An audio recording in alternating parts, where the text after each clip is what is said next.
بسم الله الرحمن الرحيم سبح اسم ربك الأعلى الذي خلق فسوى والذي قدر فهدى والذي أخرج المرعى فجعله غثاء نحوا سنقرئك فلا تنسى إلا ما شاء الله إنه يعلم الجهر وما يخفى ونيسرك لليسرى فذكر إن نفعت الذكرى سيذكر من يخشى ويتجنبها الأشقى الذي يصلى النار الكبرى ثم لا يموت فيها ولا يحيا قد أفلح من تزكى وذكر اسم ربه فصلى بل تؤثرون الحياة الدنيا والآخرة خير وأبقى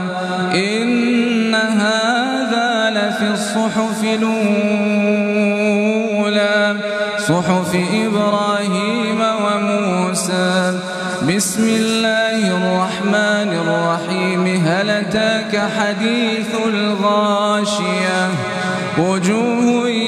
يومئذ خاشعة عاملة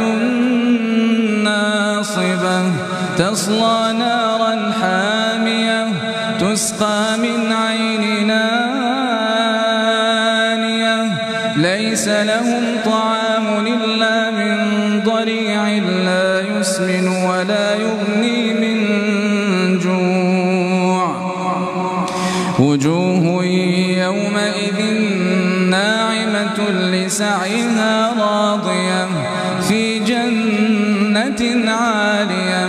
لا تسمع فيها لاغية فيها عين جارية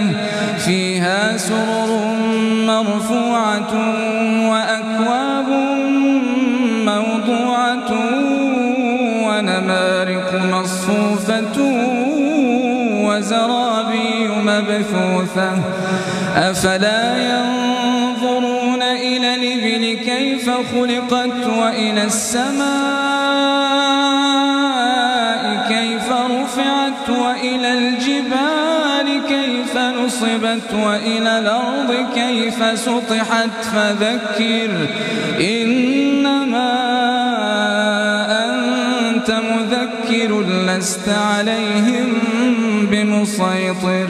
إلا من